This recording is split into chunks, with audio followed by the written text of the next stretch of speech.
On from that, I want to talk about Destiny 2. Now, this is another game that's tricky because I was not huge into the first Division game. The Division, I don't know. There was just something about it that couldn't hook me. And I tried. I spent I'd say 2 to 3 hours playing with friends, a friend, because I only have one other friend that would play with me. When it came on Game Pass at E3, I hopped in and tried to play it again. I played a little bit of the beta when it first came out. It just didn't really hook me, didn't really sink its claws into me, as they say. And I just kind of didn't think about it. I kind of put it away, didn't want to try it. So what I've seen at E3 looks really cool. And I think it's on the list because it's a game that all these games have gotten interest out of me. I could probably tell you of the list that I have, there's at least 3 that I know I'm going to play for sure, or 4 maybe, and the other 2, which are the first 2 that I'm talking about, are really ones I'm kind of on the fence about. I remember people telling me that you could totally play the Division 100% by yourself and get enjoyment out of it. I'm sure there's people that did that. I didn't. And this is what's weird to me, is the base of the story itself is really cool. This whole plague happens on Black Friday because it got on money and people are handling money on Black Friday because it's the biggest shopping day ever and of the year. And then they all get sick, and like that's a cool setup for a game.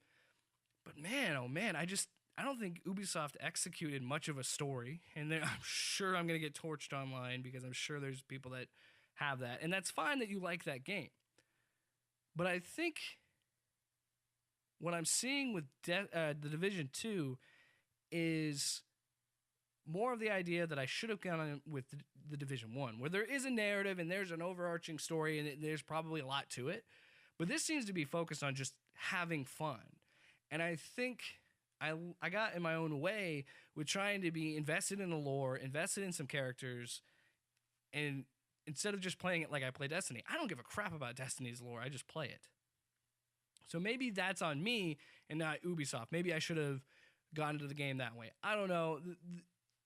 The Division 2, regardless, looks really fun.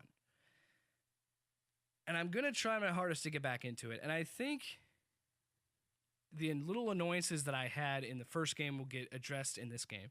And I think it's something that if I give it enough time and I dedicate some time to it, I think I'm really going to have fun. And I have at least one other person that I know will play with me, so I don't have to worry about if it's going to be fun by myself.